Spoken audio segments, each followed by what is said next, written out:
Good morning, good afternoon, good evening, folks. Michael Zuber, one rental at a time, back with the one and only Beth Traverso. How you doing, Beth? Hey, doing great, Mike. Thanks. It's always a highlight of my week to be here with you and everybody. So Oh. thank you. Well, the audience really loves you. Thank you for being an addition to our expert series and coming back every week.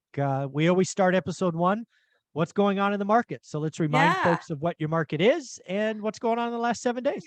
So I'm in the greater Seattle area, just outside Seattle in the suburbs. And yeah, so I'll give a little bit of boots on the ground perspective of what's happening here. And it's really dynamic. It really seems to change week by week. And what I'm seeing this week, there's a few interesting things. So one is that I'm seeing fewer listings coming on the market. It does seem like we're back to this seasonality trend that I used to be accustomed to, where this time of year things would start to dwindle down in inventory. Mhm. So, and I'm seeing that in my area. The King County area is about 1.9 months inventory. Okay. And in my area, it's even less than that. It's in my little sub area. It's about a month, or about 1.1 months. So it means that there's fewer lists. We're not seeing that many listings coming on the market now. And what we are seeing is being bought and gone. It's gone. I'm seeing more pendings than solds. Oh, So interesting. Okay. yeah, so that's just what I'm seeing. Now I have to always say what other people are seeing in their market is going to be what it is there. And that, Yeah, it's important to know your market wherever you are. So I'm absolutely. speaking to mine, but I am seeing a few other dynamics going on too. So one is, it seems like the lower end is struggling a little more than the mid and higher end, which that's different than what it was earlier in the summer. Oh, so tell me more about that, because that's actually it's actually something I thought would be more dominant across the country. And really what that was is just affordability impacts first-time home buyers more. Thus, people would see it in the cheaper stuff. And Yeah. thus the higher end, they have better access to capital or cash or whatever they have. They're less interest rate sensitive. So it sounds like you might be seeing some of that in your market. 100%, Mike. That's what I've been seeing, is that it's the people who are most impacted by the higher rates and the affordability. And I think that sellers, I'm recommending in that price point to think about doing what they can do to maybe offer incentives to buyers, as far as rate buy down, closing cost credits. Of course, price is always a factor. And so that is influential there, because with people's affordability really took a hit with the interest Oh rates yeah. surging as much as they did. And it's impossible for that not to have an impact in sales and that price point.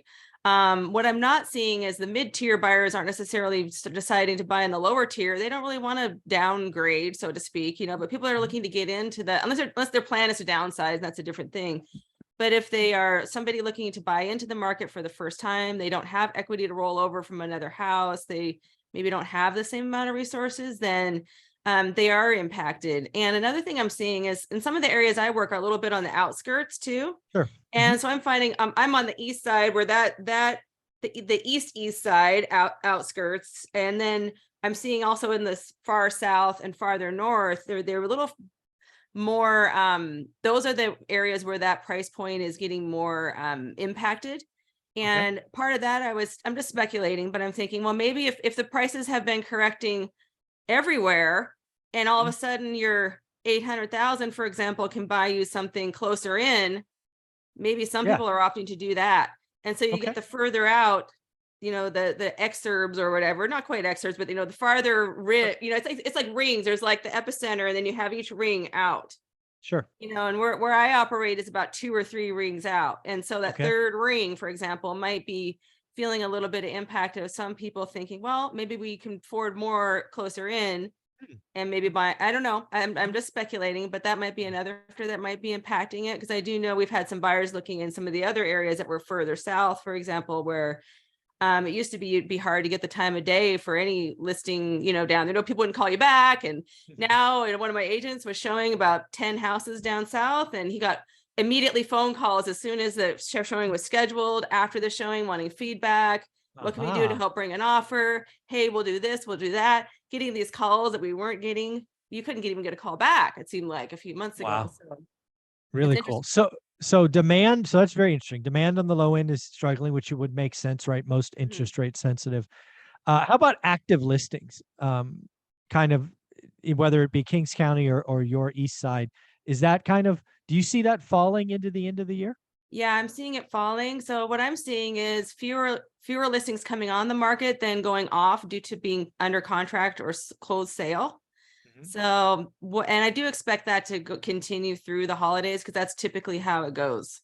Right. So now, things, the last couple of years, it just seemed like everything was just gangbusters no matter what. There was no, so what we're seeing is a return to, in some ways, normalcy. We're still way below where we were as far as inventory, et cetera. If I looked at the numbers from 2019, the inventory was way higher than where we are even now, after even a little bit of it. We have a little bit of a bump, but we're still really low. And so in my area, I'm seeing fewer listings coming on the market. The good ones, and I want to really emphasize this, the good ones across the board that are priced well, presented well, marketed well, are gonna sell. And I am seeing this other dynamic of, there's these houses that are struggling a little bit, and then there's others that are just boom, selling really fast with multiple offers. I had one that came on that was priced well, presented well, and we got 2 offers right out of the chute, and it was a cash offer, closed in 5 days. And so, just so people realize, what was the price point roughly? That one was $725, which okay, for us is a starter home price range. Right. That's below the median for your market. Below the median. Yeah. So, and that one, yeah. So we always go into it prepared to be compared, that we want to make sure we're comparing well. I'm trying to say, compared to everybody else. If somebody's looking at all the options out there, the one that's going to have the best photography, staging, pricing, inspection reports, all communication, all the stuff like that, one's going to fare better. And so, especially with this dynamic going on out there of some houses struggling, others selling really fast, you want to make sure you're on the right side of that. So the last question on this kind of episode number 1 that I want to talk about is, and again, your market, you only talk about your market, but who is more impacted, buyers or sellers, in this environment? Because I think when you see rates race to over 7 and who knows, get to 8, I think it impacts both supply and demand, but you're in this mix every day. Like, what are sellers telling you? Like, are sellers saying, hey, we're just going to wait till March, we're going to stay here a little bit longer? Because most sellers are buyers also. So what's going on, supply and demand? What's going on? That's interesting that you asked that, because I've had a huge increase in the last couple of weeks of sellers reaching out to me about getting their house on the market as soon as possible. Interesting.